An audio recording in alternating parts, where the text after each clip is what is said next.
This is Fearless Rebel Radio, a podcast about body positivity, self-worth, anti-dieting, and feminism. I am your host, Summer Inanen, a professionally trained coach specializing in body image, self-worth, and confidence, and the best-selling author of Body Image Remix. If you're ready to break free of societal standards and stop living behind the number on your scale, then you have come to the right place. Welcome to the show. This is episode 84 of Fearless Rebel Radio. I am interviewing fat feminist mother, activist, writer, and artist Amy Pence-Brown about ageism and body positivity, how misogyny permeates our beliefs and influences behavior that is harmful towards other women, and so much more. You can find all the links and resources mentioned in this podcast at summerinanen.com/84. That's 84. Before we begin, I want to let you know that today, Tuesday, March 14th, is the last day to grab the audio version of my best-selling book, Body Image Remix, for free.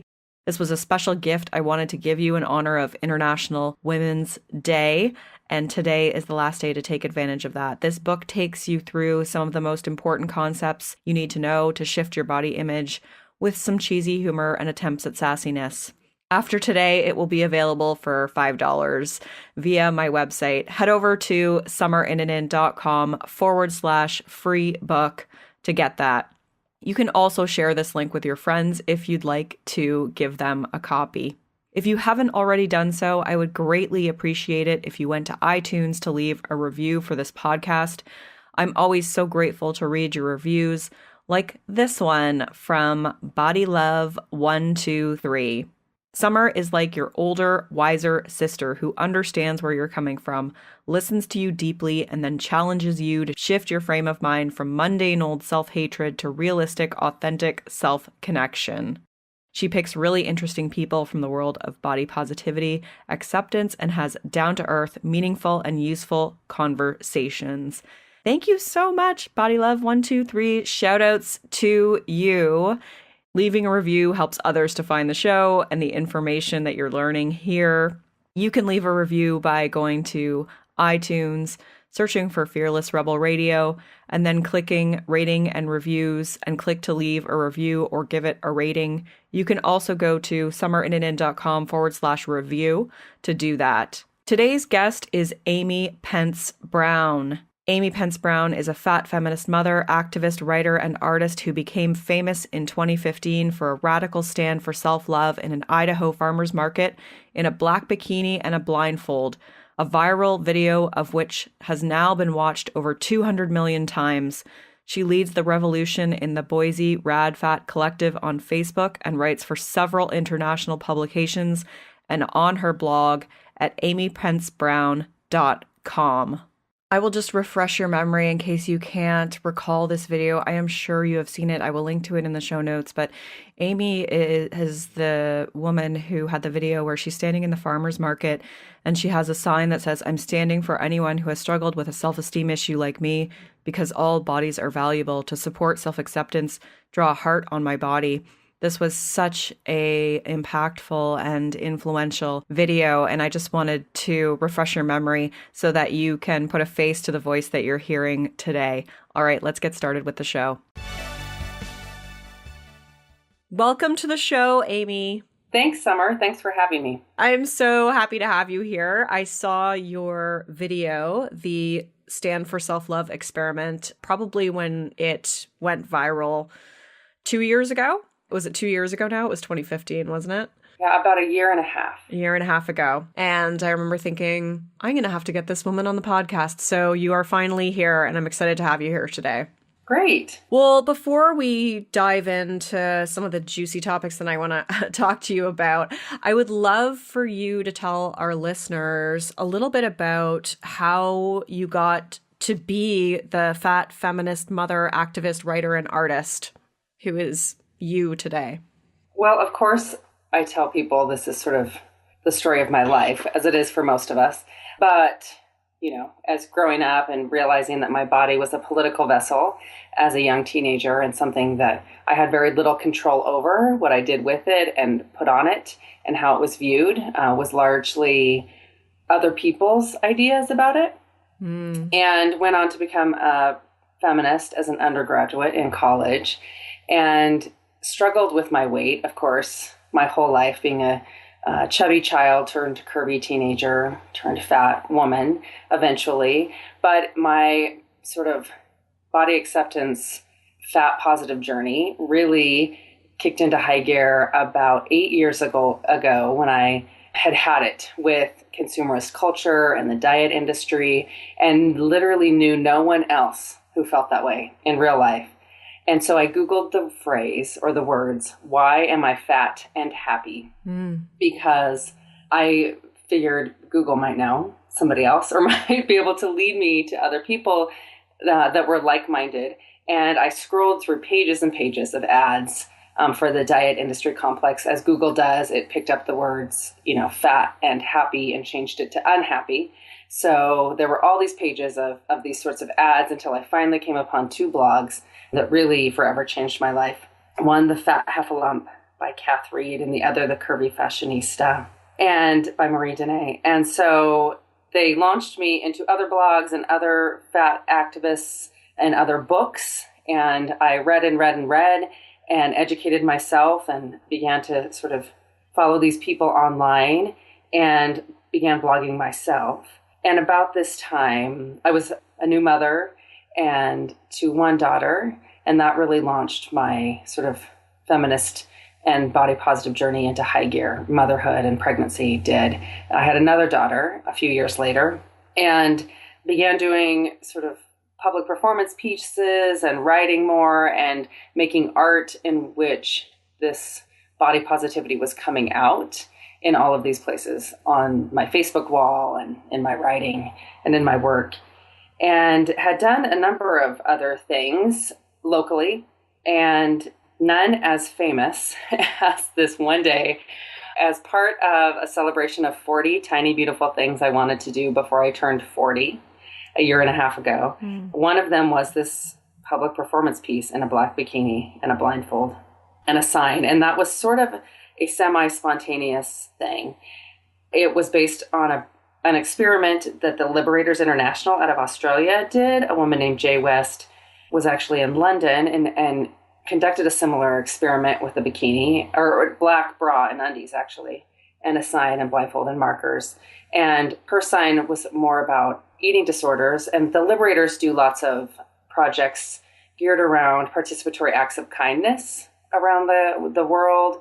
They're the ones that have sort of instigated the free hugs with the signs and the blindfolds. They recently did an experiment where you sit in a public square in Europe and stare at a stranger for a few minutes and have that sort of personal connection. They do amazing work. Anyhow, I contacted Jay West and said, I'm really interested in this project. It's beautiful and amazing. And would you mind if I sort of recreated it in sort of a fat feminist way here in the US and gave you credit? And she said, no, that would be extraordinary. I love that idea. And I did it. And it was terrifying and amazing and beautiful. And the humanity surrounding that moment was extraordinary. And luckily, I had asked a friend to film a few seconds of it and take some pictures. And I wrote a blog post and we made a little video on iMovie one night and dropped it all out into the world. And I thought the rest of Boise might be interested to see this. Boise, Idaho is where I live and where the experiment took place. Right. And little did I know that way more than a few people in Boise would be interested to see that. And it spread like wildfire. I was all over the local news within 24 hours. I think within 48 hours, USA Today had called. And then the international press hit within 72. It now stands as one of the most viral videos of all time with over 200 million views. 200 million. Wow, that's incredible. I know. So incredible. I feel like everyone who's listening has probably seen it. And so you are the woman in that video for everybody who's trying to piece together the voice, the image of the individual with the voice that I'm speaking to here. But I want to talk to you about that experience a little bit more because you mentioned you were terrified. What were you terrified of? I had done some other public performance pieces here that were not well received over the 4 years prior to this. People locally and people both nationally and internationally were not ready for fat acceptance and radical body love, I learned. So I had some hateful comments both online and in real life and some trolls. And it was traumatic, to be honest. Those sort of experiences were, little did I know, they were preparing me for the greatest amount of trolls and hate that would ever be flung at me, but also opened me up to some extraordinary love.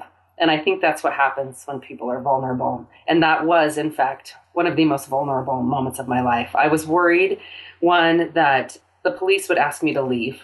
Idaho's a pretty conservative place.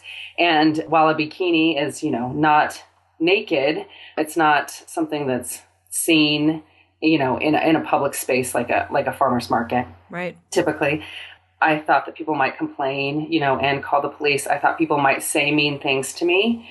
But really, I was most terrified that no one would participate in my experiment, that I would be standing there alone for, minutes that felt like hours because I was blindfolded, and that no one would share in my message of self-love.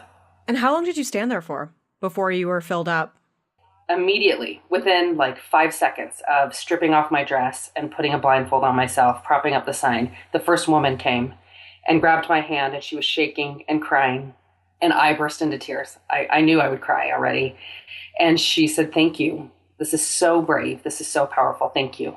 And that continued for the next 50 minutes, nearly an hour that I stood there. I only stopped because people began telling me my markers had run out of ink and there was no more available skin to write on. Yes. It's amazing. What's so fascinating to me is that it's evident by doing that experiment that your message and the feelings that you shared were so resonant with other people. But so many others are afraid to speak about it and open up and be vulnerable. Why do you think that is? I think people are afraid of ridicule. I think that sometimes they don't even want to say the words, in their head, let alone out loud. People don't like to admit what they may perceive or they feel others perceive as failures or imperfections or, things that they feel about themselves or about others. And they definitely, I don't think people are very open about struggles with their bodies. Mm-hmm. And I found that to be so spectacular about that experiment is that I was blindfolded and I had no sense of age or gender or nationality or religion or size or ability until I saw those photos. Boise is a highly white place, but the diversity in that moment was extraordinary. And they were all sort of, the people in those images were attracted to me for whatever reasons. And not only did they, come and draw a heart per the sign, but they spoke to me and they wrote words. They went rogue.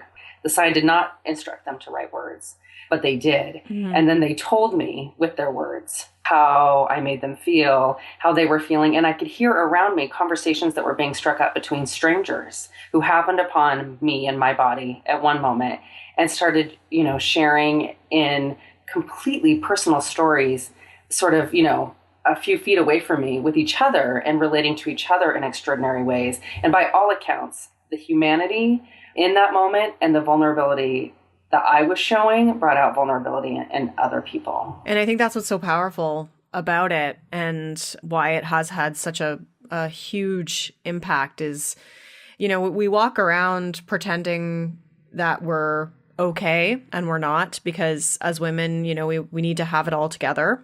But then the diet industry is like a $60 billion industry or whatever the number is. So clearly we don't have it all together. And clearly we're not happy with our bodies. And so, yeah, it was really interesting for me to see how willing people were to be open and vulnerable after you were open and vulnerable. I thought that was really powerful. Yes, and that continues in my inbox and on, Instagram and Facebook Messenger and on the street corners, that people are still so vulnerable with me over that moment. Wherever I meet them or however they come to me, they tell me the most extraordinary stories of pain and suffering and joy and sadness. People all over the world, again, and all genders, definitely a huge amount of men and young people, older people, and people of all abilities. And they can relate to this moment. While you watch that video and it's clearly about all bodies being valuable and body image. And I'm obviously a fat, 40-year-old mother standing there. I've heard these amazing stories of how that vulnerability, has opened up all sorts of ideas about self-esteem that aren't just physical, basically. Lots of struggles that people have had with making choices that they feel are right in their lives, in their careers and their minds and with their, education and otherwise. And that's the powerful side of the internet, is that you can reach people from all over the world with your message. But then the downside, obviously, is the online abuse that you receive. And I know you wrote a post about that, talking openly about the impact of the online abuse on your well-being. But in particular, you said misogyny has taught us that other women are our enemies and not to be trusted. Sometimes women harm other women unintentionally, and sometimes it's born of jealousy, fear, frustration, and wanting to be the most, the best, the smartest, the biggest, end quote. So those are all your words.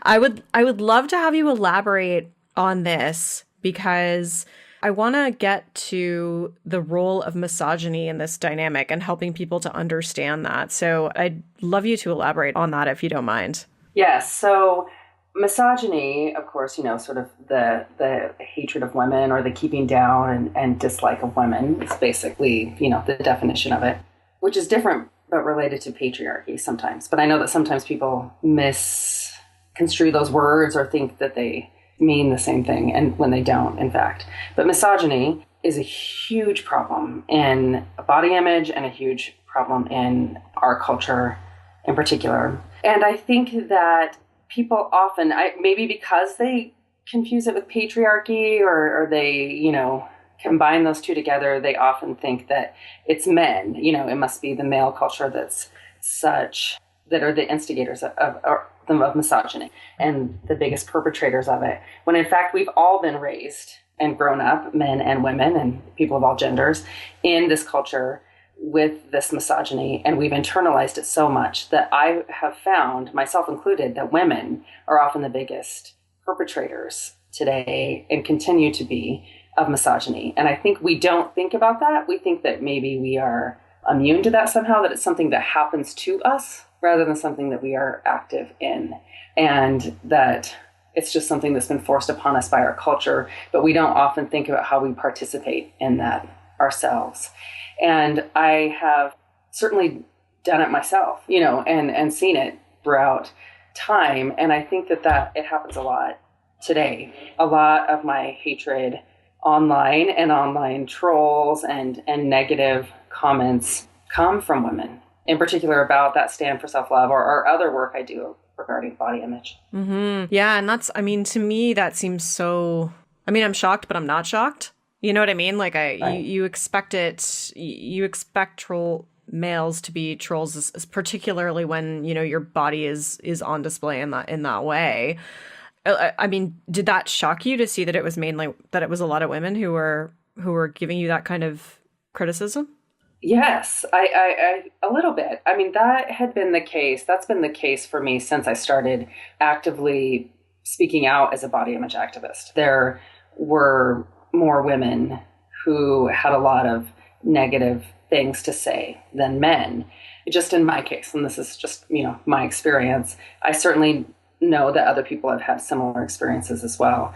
It's not like a scientific study, though, that I've done or anything like that. But in my case and in other cases that I know of, I was shocked by that. I have been shocked in general. This whole newfound international fame has brought up a whole bunch of interesting social ideas and the way that people use the internet. I've become my own sort of most fascinating case study in a lot of ways. Yeah. What else have you noticed? Well, I've written on my blog about this too. I certainly have gotten interesting messages and hate from men, including lots of dick pics that I had never received before, and sort of sexual, a lot of messages in the sexual nature, right, of the sexual nature, and sometimes from women too. More men do that.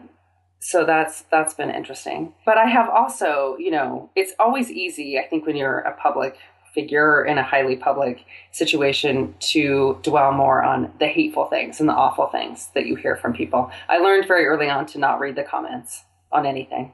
So that's sort of my standard rule. I miss out on some really good ones, unfortunately, by by following that guideline. But I also miss out on the hateful ones, which is more important. But the beautiful messages I get have far outweighed the negative. Yeah, it's an unfortunate side effect of this type of work and being a public figure. And it's extremely unfortunate that it comes in the way of harassment and abuse. And, I think that coming back to this idea of misogyny amongst women, I'm curious to know, because I think a lot of that kind of behavior almost becomes normalized, like especially when you just talk about it in the way of jealousy or frustration, or like you said, like wanting to be the best or the most popular. What are some of the ways that it shows up that you've seen that we maybe take for granted, or that are more subtle or normalized, that we could start to pay attention to and fight against, whether that's challenging stuff within ourselves or just watching out for other stuff in our social circles or environments? Yeah, I think as women, we have, grown up to have to constantly prove ourselves, especially in a misogynistic and patriarchal culture, right? That we feel like we have to be the smartest or the prettiest or the thinnest or the best at whatever it is. And that often means at the expense of any other woman around us. That we, are often as young girls trying to win the affection of a boy or a best friend, or, in a group of girl friends. And so we haven't learned or been trained, I think, or, been brought up in a culture that sort of celebrates diversity in general, but definitely diversity in women, and that it's okay for your friend or your coworker or your sister or, whatever it is, to be good at something and advance at something or get a raise or get a job or graduate with a degree, and that we can celebrate her success and it does not negate our successes or what we're good at. The same thing goes for bodies in particular, body image. If somebody's naturally thin and can, eats whatever they want, and I have a different body than that, doesn't make their body better than mine or anything. It just makes it different. And that we all, all bodies are good bodies. They can all be celebrated in these ways. And I think that those are ways in particular to really notice. These are ways more body positive and to become more feminist and to become more female positive, I guess. For me, is that, again, just realizing when I'm jealous of somebody else's success, either something that they've worked hard to do or something that they have no control over, again, like their body size or their looks or their hair color or things like that. I think that really checking that within ourselves tells us a lot about our own problems and anxieties and what we need to work on within ourselves. And it comes back to, I think, really like, I find that in myself too. If I judge myself harshly about something, then I often notice that I will do that of other people too. Right. And I think it's really helpful to use the framework of misogyny to understand some of that stuff within ourselves, because it's helpful to think, okay, no, we've been conditioned to feel this way. Like it's not always about ourselves. It's a lot of that is just this cultural beliefs that we've adopted as a result of the society that we've grown up in. Right. And we've been taught to purchase that too. I think consumerism plays a huge part in all of this, in particular in a lot of things with women and feminism and misogyny and body image, that we should be buying something or spending money on something, again, to be bigger and better and smarter and more beautiful. Yes. It always goes back to the money, doesn't it? Yes. Yeah. It's, I've been giving a lot of thought to just this idea of being the best recently, and how, I'm starting to see this amongst clients is that, valuing being the best or being like the most popular, and how that sets up for continual feelings of inadequacy, because there's no such thing as the best. There's no measure of that. It's not within our control. And I think that it just kind of ties into that from a psychological perspective as well, in that a lot of that is just born out of this feeling of not being good enough. Right. And there's no perhaps greater place to see that in action to me, or maybe it's because I'm just in the middle of it, than motherhood and this idea of being the perfect mother and what a good mom is versus a bad mom. And good moms, or the best moms breastfeed and either stay home or they work from home or they don't work or they do work and, or they bottle feed or they don't bottle feed and they, have all natural births or they have medicated births or cesareans. And, there's a lot of jealousy and trying to be the best in motherhood. There's a lot of guilt that comes along with motherhood in general that we place upon ourselves, I think. And a lot of that has to do with being the best or wanting to be the best. Yes. And there's a lot of moms who listen to this show, so I'm curious to know what your advice is to them in terms of how to navigate that, or how to, I guess how to navigate it is kind of a broad question, so I'll just let you take it from there and then we can dissect it further. Oh, motherhood, I have no good answers. I most of the time feel like a bad mother, like I'm sure all mothers do. I think we all relate to this most of the time, feeling like we're failing. Part of that is inherent to raising young people. I think that there's nothing you can do, to get over that other than trying to let go of your perfections, but embrace your imperfections, I guess, if you want to call them that. I hate to use that word because I don't really think there's, such a thing as that. Mm-hmm. But it's there's nothing more grounding and sort of, to me at least, than motherhood and having children. Nothing throws your idea of perfection out the window more than raising a young thing, a young person, and everything you thought you knew, everything you thought you had planned, everything in the world suddenly is turned upside down and nothing goes the way you expected it to, or you thought it would, or people told you it would, or that you read in books or saw in movies.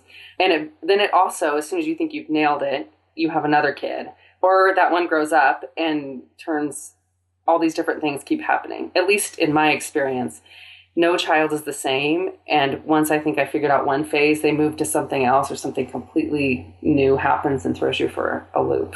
Do you feel like there's some added pressure with yourself being, such a feminist and body positive activist to have your children almost protect them from the beliefs that had harmed you when you were younger or that you see harming other young girls? Do you feel like you put a lot of pressure on yourself in that area? Yes. And, part of me is trying to give that up. They're fairly young. I have a 2-year-old, an 8-year-old, and a 12-year-old. So they're still sort of in that innocent age of, they haven't had, a lot of struggles with their bodies. Their bodies have changed a lot, but nothing that they have probably internalized that much yet. My 12-year-old's starting to go through puberty and I can see the change in her, both physically and emotionally and mentally already, and how that's really the time. For me as a young woman, for most young women, puberty is the time when your body image issues, or your thoughts about your body really start to come into focus and be solidified, good or bad. Mm-hmm. So I do feel strongly about that. We do talk a lot in our house about all bodies being good bodies. We read a lot of body positive books and we try to talk about diversity in general in films and in life and with our friends and our family. But what's interesting to me is though that they're growing up in such a different world than I did. So many things that I think I need to tell them about, they take for granted now. Things that, when I grew up, we couldn't even fathom, like gay marriage being legal, mm-hmm. And my kids now would just look at me like, what do you mean? Like this is shocking or this is surprising that gay people didn't used to be able to feel comfortable openly loving each other and celebrating that love. Like they just look at me like this is, yes, they just don't even understand that. So it is important to me to give them a sense of history as well, but also the skills and the tools to move forward and handle whatever body image issues might come their way. Mm-hmm. Yeah. And I want to talk to you a little bit about aging and ageism, because this is how our conversation started in my Facebook group, and me just saying there was a need for greater representation in body positivity amongst aging women, as I had heard this feedback time and time again from some of my clients. I'd love to get your thoughts on where just some examples of ageism, just in your experience or just from your knowledge and background, just so that people are more aware of its existence. Well, I was so glad to hear you talking about it, because I think that I've thought about it a lot. And I do feel like I'm one of the older sort of body image activists, fat activists out there. There are a lot of young ones, in particular young women, with no kids, often single, doing extraordinary work with radical voices. That's really important. But then there are also, this group of, 40 and up moms who maybe don't relate so much to, Yep. Younger people and their issues or their struggles or dating, and have so many other, like we're working and we're like in perimenopause or menopause, and we're raising children in this world that we're trying to, create small feminists in a culture that's kind of a mess right now, and we're struggling with our own body image issues, that we've grown up in a completely different world than 20-something people. And now our bodies are changing yet again, after pregnancy and childbirth. And then we go to perimenopause, and menopause is just something that is never ending. And then gray hair and sexuality and all sorts of things that I think people are thinking about, but there aren't a lot of us sort of representing that out there visibly, sort of in the public eye. And I do actually think that that's been a big draw. I do think, for me, I think that a lot of people are attracted to my work because of that. Mm-hmm. Because of that sort of aspect of, like, here I am, in particular when I'm standing there in that bikini. And for a lot of people, that was their first experience with me and my work. It's this wonky black bikini. I have the bikini top is like totally not even. I have like sagging breasts of a 40-year-old mom that's nursed 3 babies, stretch marks from, 4 pregnancies, gray hair, which I have embraced early on. I got my first white streak in my hair when I was 18 and covered it up for years with dye because I was embarrassed of that. Mm-hmm. And then sort of embraced it and rocked it when I turned, probably not until I was in my early 30s, for that very reason, that I think that, ageism is a big problem, in particular for women. And women are often sort of erased from the cultural landscape when they become mothers and get over 40, and nobody thinks about them as, sexual beings or active participants in culture or the workplace. Mm-hmm. Yeah, I've heard from some people saying it's this feeling of becoming invisible or irrelevant. And I think that a lot of that is because in the media, women over a particular age literally do become invisible in that they're not on the shows anymore. And I think that it's really important to open that conversation up, because I think that this idea that we need to fight aging is still really normalized. People get really excited when they get ID'd or somebody thinks that they're younger. And, that's essentially just internalized ageism. Yes, exactly. I see that all the time. And the same with, or they get hit on by, a younger man, or, dyeing their hair because they don't want to look old. And I do, but I completely respect all types of body autonomy with, dyeing your hair if you want to. Like, I'm not a huge proponent of, everyone has to be natural, go natural and all gray or anything like that. Yeah, of course. And yes, unless you want to. But I do think that there is something for me that's powerful in embracing that silver hair, embracing my age. Another thing I noticed that women do a lot is they don't like to say their age after a certain age. That's sort of internalized, yes. Like 40-something, or the lie about their age on purpose. And their body image struggles, or their bodies are often something that they're more ashamed of. Sometimes it seems, and they want to cover it up because their bodies are changing so much, after the age of 40. But to me, as a body image activist, and I'm only 41, so I can't speak to what will happen in the future, but my body has changed constantly throughout my whole life. And I think that that's something that continues to happen to all of us until we die. And that is the point of living and the point of our bodies. That is what, in fact, they're supposed to do, is change and age. And I think that that is the most beautiful and important part of body image work to me, is sort of embracing and accepting that that's what your body does, that it changes. And it's not always easy or great. Sometimes the changes include illnesses and cancer and surgeries and, broken bones or diseases or disorders, all sorts of things that you didn't used to have that come with it. And it's not always fun or something that you're going to love. But I think that having the basic tools to sort of, live in that moment, deal with it, think about it, and let it just be and accept it, I think is so powerful and will do nothing but bring, greater joy to our lives. Because, in fact, our bodies are our vessels that get us through our days to do the most important things. And so the more we work with them and celebrate them and take care of them in whatever way works for us, the better our lives will be. That's such a good way of putting it. And I think with aging, there seems to be, at least my observation is that there's more shame around having body insecurities or, self insecurities when you're older, because it's seen as like a young person thing, like a young girl thing or a young woman thing. And I think that it's harder for people to open up and be vulnerable about it because of that. I don't know if you've noticed that as well, or what your thoughts are on that. Yes, absolutely. I have noticed that. And I do think, again, a lot of that is internalized misogyny.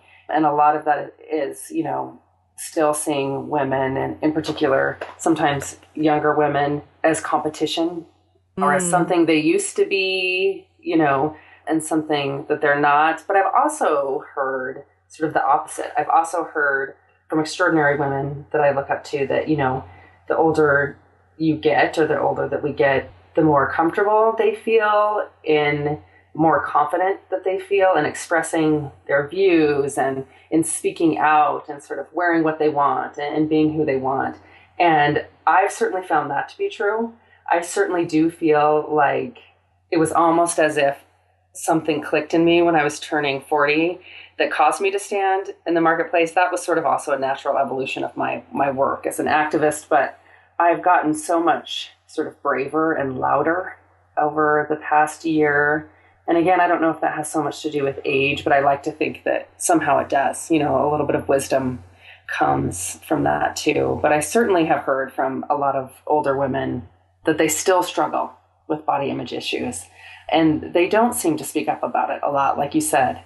And I don't know if that comes from shame about aging or shame about things like menopause that cause so much havoc in a lot of women's lives, on their bodies and their emotions and their feelings and on their sexuality and, on their mental health as well. And it's something that I'm just learning a lot about and learning from people who have come before me, having been diagnosed as, semi-perimenopausal at 39, which is sort of young, but it's also one of those things that goes on for years and years. Right. Yeah, it's something that is, because we demonize menopause. And I personally probably have a lot to learn on that matter. But I feel like it's kind of in the same way we demonize even just periods and menstruation and anything like that. But I feel, it's one of those things to start to look at through the lens of embracing and looking at it as, I don't know, just in a positive way. And perhaps you have some thoughts or perceptions on how to view it in a more positive way. Well, I do think, any significant, medical or physiological changes in our body can be so traumatic. Like, I think as women, though, our bodies go through so many changes. Puberty is a good example. And then it happens again if women get pregnant or trying to get pregnant through growing a baby and delivering a baby. That's another very significant physical change and emotional and hormonal and mental change in our bodies. And then it happens again during menopause. And then both of those things sort of bookended by birth and death, which are the most significant physical changes in all of our lives. Yes. But I think that, especially menopause, it doesn't sound, I'm not in it, and I'm barely perimenopausal. It does sound sort of terrible and scary and stressful in a lot of ways for a lot of women. There's some really great groups. One is the Menopause Chicks, and Shirley Weir, who's doing great work on sort of destigmatizing menopause and aging in this way, and talking about that a lot.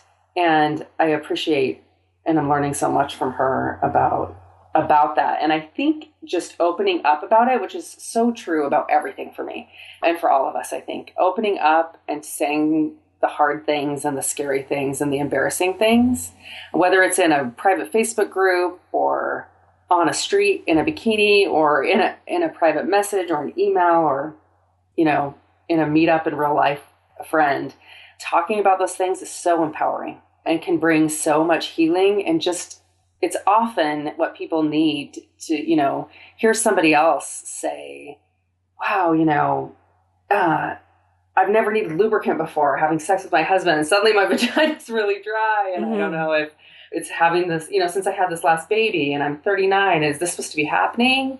Or do you have any good suggestions for lube or, whatever it is. And then people are just feeling that camaraderie of other people being like, oh my God, that happened to me too. Or that happened to me too. And I tried this.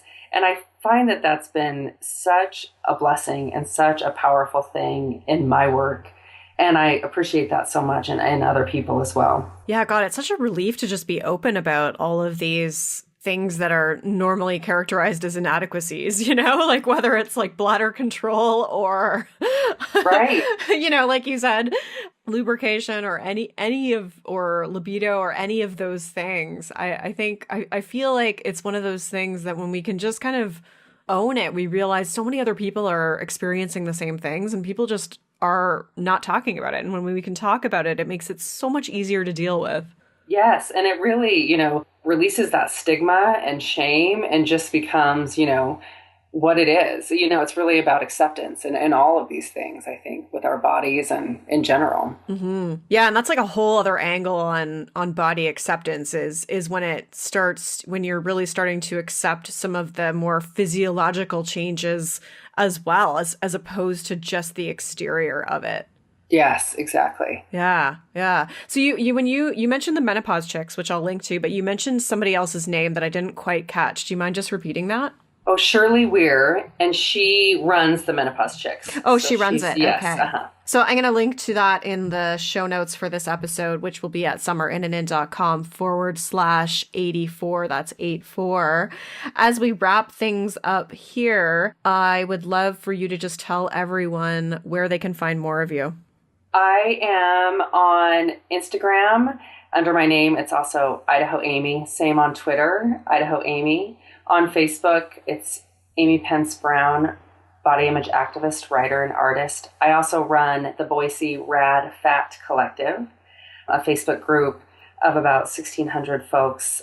We meet up in real life, but you don't have to live in Idaho, nor do you have to be fat to join in the conversation. You just have to be rad, as in radical, and feminist and body positive. You can also find me and more about my writing and my artwork and performances and public speaking at amypencebrown.com. Amazing. I'm going to link to all of that in the show notes. Amy, it's been such a pleasure. I'm so glad we finally got to connect and I was able to talk to you about all of these things. Thank you so much. Thank you. Thanks for having me. Rock on.